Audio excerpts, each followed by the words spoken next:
Speaker sir, I beg to move for taking into consideration the Greater Hyderabad Municipal Corporation Amendment Bill 2020. Motion moved.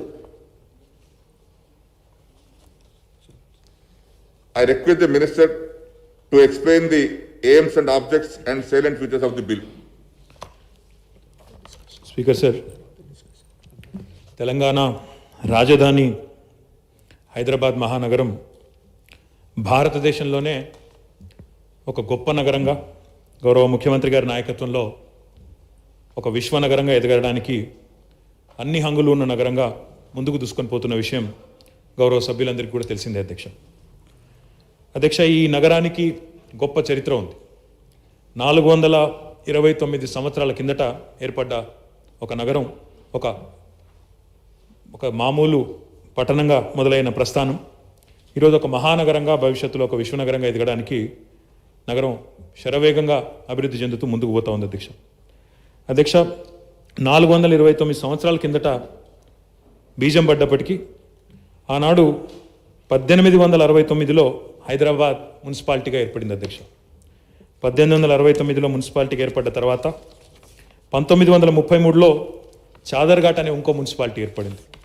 37లో Jubilee hills ఒక మున్సిపాలిటీగా ఏర్పడింది. తర్వాత 1945లో సికింద్రాబాద్ ఒక మున్సిపాలిటీగా ఏర్పడింది. అంటే ఇవన్నీ కూడా స్వాతంత్రం రాకపూర్వమే హైదరాబాద్ స్టేట్లోనే ఈ 4 పట్టణాలు కూడా మున్సిపాలిటీలుగా ఆనాడు Hyderabad municipality, Chaderghat municipality, Jubilee Hills municipality, Secunderabad municipality పేరు మీద 1945 నాటికే భారతదేశానికి స్వాతంత్రం వచ్చే పూర్వమే 4 మున్సిపాలిటీగా ఉండేది అధ్యక్ష.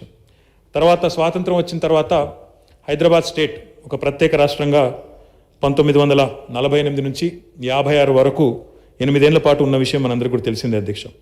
ఆనాడే హైదరాబాద్ సెపరేట్ స్టేట్గా ఉన్నప్పుడే ఇంకా యునైటెడ్ ఆంధ్రప్రదేశ్ అంటే ఉమ్మడి ఆంధ్రప్రదేశ్ అనే రాష్ట్రం ఏర్పడక ముందే 1955లోనే హైదరాబాద్ మున్సిపల్ కార్పొరేషన్ ఏర్పడింది అధ్యక్ష. హైదరాబాద్ సంస్థానంలోనే, హైదరాబాద్ ప్రత్యేక రాష్ట్రంలోనే ఆనాడు హైదరాబాద్ మున్సిపల్ కార్పొరేషన్ 1955లో ఏర్పడింది. ఏర్పడడమే ఒక యాక్ట్ కింద, హెచ్ఎంసీ అనే యాక్ట్ కింద, హైదరాబాద్ మున్సిపల్ కార్పొరేషన్ అనే యాక్ట్ కింద ఆనాడు కార్పొరేషన్ ఏర్పాటు చేయడం జరిగింది అధ్యక్ష. ఆనాడు ఉమ్మడి ఆంధ్రప్రదేశ్ ఏర్పడక ముందు ఏదైతే యాక్ట్ మనం తెచ్చుకున్నాం అధ్యక్ష, అప్పటి నుండి ఇప్పటి వరకు మరి చాలా ప్రభుత్వాలు మారినాయి అధ్యక్ష. అప్పటి నుండి ఇప్పటి వరకు 75 సంవత్సరాల్లో తెలుగుదేశం ప్రభుత్వాలు వచ్చినాయి, కాంగ్రెస్ ప్రభుత్వాలు వచ్చినాయి, రాష్ట్రంలో ఎంతోమంది ప్రముఖులు పరిపాలన చేసినారు. కానీ హైదరాబాద్ని ఒక విశ్వనగరంగా, ఒక సమున్నతమైన స్థాయిలో ప్రజల ఆత్మగౌరవానికి ప్రతీకగా నిలపాలనే ఆలోచన కానీ, దానికి తగ్గ విధంగా మరి ఒక కొత్త చట్టం తీసుకురావాలన్న ఆలోచన కానీ ఏనాడు చేయలేదు అధ్యక్ష. కానీ మన ప్రభుత్వం ఆ ప్రయత్నం చేస్తూ ఉంది అధ్యక్ష. దానికి సంబంధించి ఇప్పటికే కొంత ప్రక్రియ కూడా చేసినాం అధ్యక్ష. కానీ ఈరోజు తెస్తున్న ఈ సవరణలు ఏవైతే ఉన్నాయో, మరి ఒక ముఖ్యమైన 5 సవరణలు ఈరోజు మనం జిహెచ్ఎంసీ యాక్ట్కు తీసుకొని వస్తూ ఉన్నాం అధ్యక్ష. అందులో ప్రధానమైనది మొట్టమొదటి అధ్యక్ష, గౌరవ ముఖ్యమంత్రి గారి నాయకత్వంలో 2015వ సంవత్సరంలోనే ఒక ఎగ్జిక్యూటివ్ ఆర్డర్ ద్వారా, ఒక జీవో ద్వారా ఆనాడు హైదరాబాద్ మహానగరంలో కార్పొరేషన్లకు ఎన్నికలు జరిగినప్పుడు, కార్పొరేషన్ ఎన్నికలు జిహెచ్ఎంసీ ఎన్నికలు జరిగినప్పుడు 50% స్థానాలు, అంటే 150 స్థానాలు ఉంటే అందులో 50% స్థానాలను మహిళలకే గవర్నమెంట్ ఆర్డర్ ద్వారా ఆనాడు గౌరవ ముఖ్యమంత్రి గారి నాయకత్వంలో ఆమోదించుకున్నాం అధ్యక్ష. ఈరోజు గవర్నమెంట్ ఆర్డర్ ద్వారా కాదు, చట్టం ద్వారానే సవరణ చేసి చట్టంలోనే పొందుపరిచి భవిష్యత్తులో కూడా మహిళా సాధికారతకు పెద్దపీట వేయాలనే ఉద్దేశంతో ఒక ముఖ్యమైన సవరణను కూడా తీసుకొని వస్తా ఉన్నాం అధ్యక్ష. ఇక్కడ టీఆర్ఎస్ పార్టీ చిత్తశుద్ధి కూడా మేము చెప్పాలి అధ్యక్ష. 50% మహిళా రిజర్వేషన్ ఆనాడు చేసినప్పటికీ, 75 సీట్లకే అవకాశం ఉన్నప్పటికీ ఇంకొక 4 సీట్లు ఎక్కువగా ఇచ్చి 79 స్థానాల్లో మహిళలను గెలిపించిన ఘనత కూడా టీఆర్ఎస్ ప్రభుత్వానికి దక్కిందన్నమాట కూడా ఈ సందర్భంగా నేను తెలియజేస్తా ఉన్నాను అధ్యక్ష. ఈరోజు ఇది ఒక అతి ముఖ్యమైన సవరణ. ఎందుకంటే నిన్నగాక మొన్ననే కేంద్ర ప్రభుత్వం కూడా మన అభిప్రాయం అడిగింది అధ్యక్ష. అన్ని చట్టసభల్లో కూడా, అన్ని స్థానిక ప్రభుత్వాల్లో, స్థానిక సంస్థల్లో కూడా 50% రిజర్వేషన్ మహిళలకు చేసినట్టయితే బాగుంటుందా? ఎందుకంటే ఆర్టికల్ 243T ప్రకారం, రాజ్యాంగంలోని ఆర్టికల్ 243 ప్రకారం అట్లీస్ట్ 1/3 ఉండాలని పేర్కొన్నారు అధ్యక్ష. స్థానిక ప్రభుత్వాల్లో మహిళలకు 3వ వంతు అట్లీస్ట్ ఉండాలని అడిగినారు. కానీ 50% మొట్టమొదటిసారిగా 50% రిజర్వేషన్ను ఇటు పంచాయతీరాజ్ చట్టంలో, అటు మున్సిపల్ చట్టంలో, ఈరోజు ఈ బిల్లు ఆమోదం పొందిన తర్వాత జిహెచ్ఎంసీ చట్టంలో కూడా ఏర్పాటు చేసిన మొట్టమొదటి రాష్ట్ర ప్రభుత్వంగా తెలంగాణ ప్రభుత్వం మొత్తం భారతదేశంలోనే ఈ విషయంలో మహిళా సాధికారత విషయంలో ముందు ఉన్నదని చెప్పి కూడా ఈ సందర్భంగా గౌరవ సభ్యులకు నేను తెలియజేస్తా ఉన్నాను అధ్యక్ష. ఇది మొదటి సవరణ. రెండవది, గౌరవ ముఖ్యమంత్రి గారి నాయకత్వంలో నిన్నగాక మొన్న కేంద్ర ప్రభుత్వం కూడా ఒక నివేదిక విడుదల చేసింది అధ్యక్ష.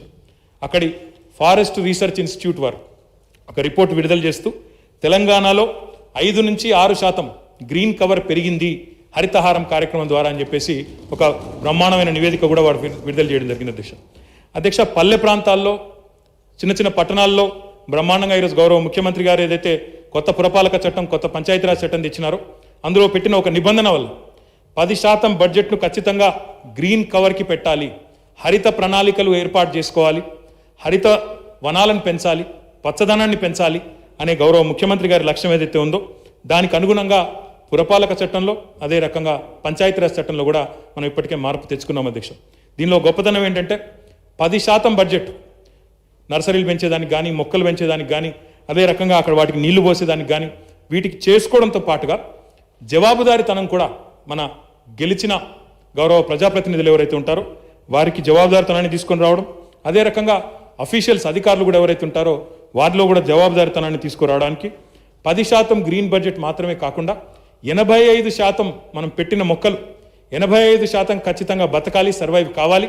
వాటి బాధ్యత, వాటి పరిరక్షణ కూడా ఆ అధికారులు గౌరవ ప్రజాప్రతినిధి గారే తీసుకోవాలి, జవాబుదారీతనంతో వ్యవహారం చేయాలనే ఒక నిబంధన పెట్టడం వల్ల ఈరోజు కాంక్రీట్ జంగల్గా మారిపోతుంటే దేశం మొత్తంలో పట్టణాలు, తెలంగాణలోని పట్టణాలు మాత్రం ఈరోజు హరిత పట్టణాలుగా మారే ఒక అద్భుతమైన ప్రణాళిక కూడా గౌరవ ముఖ్యమంత్రి గారు ఏదైతే తీసుకున్నారో దానిని ఈ జిహెచ్ఎంసీ యాక్ట్లో కూడా సవరణ ద్వారా, చట్ట సవరణ ద్వారా తీసుకొని వస్తా ఉన్నాం అధ్యక్ష. దీనివల్ల చాలా కార్యక్రమాలు గతంలో మీరు చూసినట్టయితే జిహెచ్ఎంసీలో యావరేజ్గా 2.5% బడ్జెట్ మాత్రమే గ్రీన్ బడ్జెట్కి పెట్టేది అధ్యక్ష.